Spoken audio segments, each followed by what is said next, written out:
ভাই হাসিনা কেমন মানুষ? নষ্ট হয়ে গেছে। আওয়ামী লীগের এত দায়িত্ব নিয়েছেন কিসের জন্য? শেখ হাসিনাকে হত্যা করার জন্য।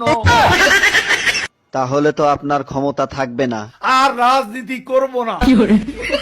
কাদের ভাই, জয় তো আওয়ামী লীগের নেতৃত্ব দিবেন, আপনার মতামত কি? তার নেতৃত্ব বাংলাদেশের জনগণ কোনো দিনও পছন্দ করবে না, ঘৃণা করবে।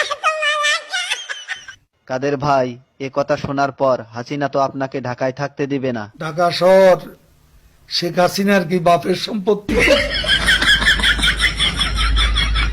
কাদের ভাই, আওয়ামী লীগ কেমন দল? এরা খুনি। আপনার কাছে শহীদ জিয়া কেমন ছিলেন? সে মহানায়ক, মহাবীর। আপনার দৃষ্টিতে মৌলানা নিজামী কেমন মানুষ ছিলেন? এত সৎ মানুষ রাজনীতিতে এমন